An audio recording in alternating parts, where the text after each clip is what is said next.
Hi friends, ಎಲ್ಲರಿಗೂ ನಮಸ್ಕಾರ. Welcome to Kavya's Veeksha channel. ಇಂದಿನ ವಿಡಿಯೋದಲ್ಲಿ ನಾನು ಚೋಲೆ ಮಸಾಲ ಹೇಗೆ ಮಾಡೋದು ಅಂತ ವಿಡಿಯೋದಲ್ಲಿ ತೋರಿಸಿದ್ದೆ. ಅದರದ್ದೇ ಕಾಂಬಿನೇಷನ್ ಆಗಿರುವಂತಹ ಪಂಜಾಬಿ ಸ್ಟೈಲ್ ಭಟೂರೆ ಹೇಗೆ ಮಾಡೋದು ಅಂತ ಇವತ್ತಿನ ವಿಡಿಯೋದಲ್ಲಿ ನಾವು ತಿಳ್ಕೊಳ್ಳೋಣ. ಬಣ್ಣ ನೋಡಿ ಎಷ್ಟು ಚೆನ್ನಾಗಿದೆ ಅಲ್ವಾ. ಈ ರೀತಿಯಾಗಿ ಚೆನ್ನಾಗಿ ಉಬ್ಬಿ ಬರೋ ಹಾಗೆಯೇ ಸ್ವಲ್ಪನೂ ಎಣ್ಣೆ ಹಿಡಿದೇ ಇರೋ ಹಾಗೆ ಭಟೂರ ಹೇಗೆ ಮಾಡೋದು ಅಂತ ಇವತ್ತಿನ ವಿಡಿಯೋದಲ್ಲಿ ನೋಡೋಣ ಬನ್ನಿ. ನನ್ನ ರೆಸಿಪಿ ಇಷ್ಟ ಆಗಿದರೆ ದಯವಿಟ್ಟು ಶೇರ್ ಮಾಡಿ, ನನ್ನ ಚಾನಲ್ನ ಸಬ್ಸ್ಕ್ರೈಬ್ ಮಾಡಿ. ನಾನಿಲ್ಲಿ ಮಿಕ್ಸಿಂಗ್ಗೆ 3 ಗೋಧಿ ಹಿಟ್ಟನ್ನು ತಗೊತಾ ಇದ್ದೀನಿ. ಈ ಗೋಧಿ ಹಿಟ್ಟು ಬದಲಿಗೆ ನಾವು ಮೈದಾ ಹಿಟ್ಟು ಕೂಡ ಬಳಸ್ಬೋದು. ನಾನಿಲ್ಲಿ ಸ್ವಲ್ಪ ರುಚಿಗೆ ತಕ್ಕಷ್ಟು ಉಪ್ಪು ಹಾಕುತ್ತಾ ಇದ್ದೀನಿ.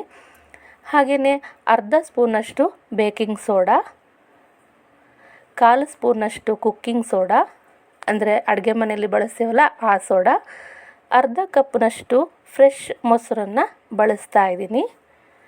ಇವಿಷ್ಟನ್ನು ಹಾಕಿ ನಾವು ಮೊದಲಿಗೆ ಕಲಿಸ್ಕೋಬೇಕಾಗತ್ತೆ.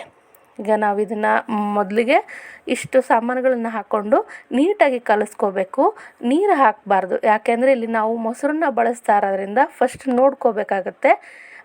ಇಲ್ಲಿ ನಾನು ಅರ್ಧ ಸ್ಪೂನ್ನಷ್ಟು ಸಕ್ಕರೆನ ಹಾಕೋದನ್ನು ಮರ್ತಿದ್ದೆ. ಹಾಗಾಗಿ ನಾನಿಲ್ಲೇ ಈಗ ಅರ್ಧ ಸ್ಪೂನಷ್ಟು ಸಕ್ಕರೆನ ಬೆರೆಸ್ಕೊತಾ ಇದ್ದೀನಿ.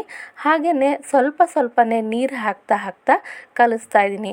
ಸ್ವಲ್ಪ ಹಾಕೋಬೇಕು, ಯಾಕೆ ಅಂದರೆ ನಾವೀಗಾಗಲೇ ಮೊಸರನ್ನ ಹಾಕಿರೋದ್ರಿಂದ ಅದರಲ್ಲೂ ಕೂಡ ನೀರಿನ ಪ್ರಮಾಣ ಇರುತ್ತೆ.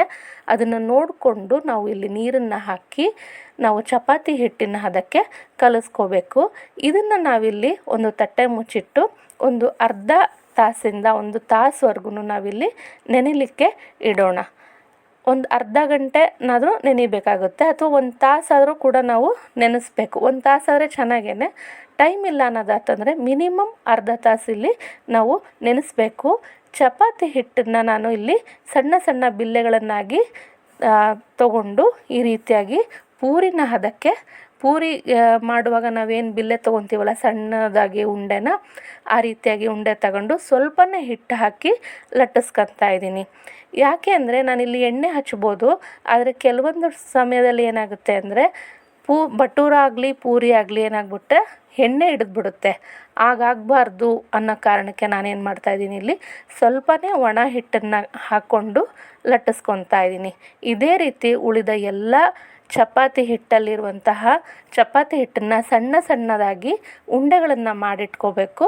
ಹೀಗೆ ನಾನು ತೋರಿಸ್ತಾ ಇದ್ದೀನಲ್ಲ, ಈಗ ತೋರಿಸ್ತಾ ಇರೋ ರೀತಿಯಲ್ಲಿ ನಾವೇನು ಮಾಡಬೇಕಾಗುತ್ತೆ, ಉಂಡೆಗಳನ್ನು ರೌಂಡಾದರೂ ಲಟ್ಟಿಸ್ಕೋಬೋದು ಅಥವಾ ಓವಲ್ ಶೇಪಲ್ಲಾದರೂ ಲಟ್ಟಿಸ್ಕೋಬೋದು.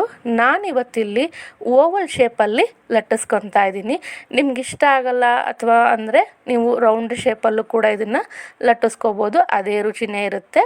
ನಾನಿಲ್ಲಿ ಇದನ್ನು ಓವಲ್ ಶೇಪಲ್ಲಿ ಲಟ್ಟಿಸ್ಕೊತಾ ಇದ್ದೀನಿ. ಈ ನನ್ನ ರೆಸಿಪಿ ಇಷ್ಟ ಆದರೆ ದಯವಿಟ್ಟು ನೀವು ನನ್ನ ಚಾನಲ್ನ ಸಬ್ಸ್ಕ್ರೈಬ್ ಮಾಡಿ, ಶೇರ್ ಮಾಡಿ, ಒಂದು ಸಲ ಮನೆಯಲ್ಲಿ ಮಾಡಿ ನೋಡಿ ಹೇಗಿದೆ ಅಂತ ನನಗೆ ಕಮೆಂಟ್ ಮಾಡಿ ತಿಳಿಸಿ. ಇನ್ನೊಂದು ಕಡೆ ನಾನು ಎಣ್ಣೆನ ಕಾಯಲಿಕ್ಕೆ ಇಟ್ಟಿದ್ದೆ. ಇದೀಗ ಚೆನ್ನಾಗಿ ಕಾದಿದೆ. ನಾನೀಗ ಲಟ್ಟಿಸ್ಕೊಂಡಿದ್ನಲ್ಲ ಆ ಒಂದು ಪೂರಿನ ಇಲ್ಲಿ ಹಾಕ್ತಾಯಿದ್ದೀನಿ. ಭಟೂರನ ಇಲ್ಲಿ ಹಾಕಿ ಕರೆದ್ರೆ ನೋಡಿ ಎಷ್ಟು ಚೆನ್ನಾಗಿ ಉಬ್ಬಿ ಬರ್ತಾ ಇದೆ ಅಲ್ವಾ. ವಾವ್, ಇದ್ರ ಬಣ್ಣ ಎಷ್ಟು ಸೂಪರಾಗಿದೆ. ಇದ್ರ ಬಣ್ಣ ಬರಲಿಕ್ಕೆ ಇನ್ನೊಂದು ಕಾರಣ ಹೇಳಿದ್ನಲ್ವ, ಅರ್ಧ ಸ್ಪೂನಷ್ಟು ನಾನು ಸಕ್ಕರೆ ಹಾಕಿದ್ರಿಂದ ಇದ್ರ ಬಣ್ಣ ತುಂಬಾ ಚೆನ್ನಾಗಿ ಬಂದಿದೆ. ಹಾಗೆಯೇ ಇದ್ರ ಮೇಲೆ ಗ್ಲಾಸಿ ಫಿನಿಶ್ ಬಂದಿದೆ. ಹಾಗಂತ ಇದು ಎಣ್ಣೆ ಮಾತ್ರ ಹಿಡ್ಕೊಂಡಿಲ್ಲ, ಎಣ್ಣೆ ಕುಡ್ದಿಲ್ಲ. ಇಲ್ಲಿ ಈ ರೀತಿಯಾಗಿ ನಾವು ಹಾಕಿಬಿಟ್ಟು ಮೇಲಿಂದ ಈ ಥರ ಪ್ರೆಸ್ ಮಾಡಿದಾಗ ಏನಾಗುತ್ತೆ, ಅದು ಉಬ್ಬಿ ಬರುತ್ತೆ. ಈ ರೀತಿಯಾಗಿ ಉಬ್ಬಿ ಬರೋದ್ರಿಂದ ಚೆನ್ನಾಗಿ ಗರಿ ಆಗುತ್ತೆ. ನಾವು ಮೊಸರು ಸೋಡಾ ಹಾಕಿ ಕಲಿಸ್ಕೊಳ್ಳುವಾಗೇ 2 ಸ್ಪೂನಷ್ಟು ಮೀಡಿಯಮ್ ರವೆ ಕೂಡ ಹಾಕೋಬೋದು. ನಾನಿಲ್ಲಿ ಹಾಕಿಲ್ಲ. ಅದು ಹಾಕ್ದಲೇ ಗರಿಯಾಗಿ ಕೂಡ ಇಲ್ಲಿ ಭಟೂರನ ಮಾಡ್ಕೋಬೋದು. ನಮಗೆ ಇಲ್ಲ ನಾವು ಹಾಕೊಳ್ಳುವಾಗ 2 ಸ್ಪೂನಷ್ಟು ರವೆಯನ್ನು ಕೂಡ ಅದು ಕೂಡ ಗರಿಯಾಗಿ ಬರುತ್ತೆ.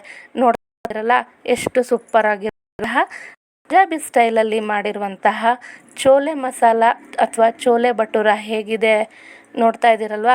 ರುಚಿಯಾಗಿ ಬಿಸಿ ಆಗಿದೆ. ಇದನ್ನು ನಾವು ಬಿಸಿಯಾಗಿರುವಂತಹ ಚೋಲೆ ಚೋಲೆ ಜೊತೆಗೆ ಅಥವಾ ಚೋಲೆ ಮಸಾಲ ಜೊತೆಗೆ ಈ ಭಟೂರನ್ನ ಸರ್ವ್ ಮಾಡಿ ತುಂಬಾ ರುಚಿಯಾಗಿರುತ್ತೆ. ಒಂದು ಸಲ ನೀವು ಕೂಡ ಮನೇಲಿ ಮಾಡಿ ನೋಡಿ ಹೇಗಿದೆ ಅಂತ ಕಮೆಂಟ್ ಮಾಡಿ. ಯಾಕೆಂದರೆ ನಾನು ತೋರಿಸಿರೋ ಅಳತೆಯಲ್ಲೇ ಮಾಡಿದಾಗ ಏನಾಗುತ್ತೆ, ಇದು ಕರೆಕ್ಟಾಗಿ ಉಬ್ಬಿ ಬರುತ್ತೆ, ರುಚಿಯಲ್ಲೂ ಕೂಡ ಅಷ್ಟೇ ಚೆನ್ನಾಗಿರುತ್ತೆ. ಬಿಸಿ ಬಿಸಿಯಾಗಿರುವಂತಹ ಚೋಲೆ ಮಸಾಲ, ಚೋಲೆ ಭಟೂರ ರೆಡಿಯಾಗಿದೆ. ಹೇಗಿದೆ ಅಂತ ಕಮೆಂಟ್ ಮಾಡಿ. ನನ್ನ ಚಾನಲ್ನ ಸಬ್ಸ್ಕ್ರೈಬ್ ಮಾಡಿ. ನಮಸ್ಕಾರ.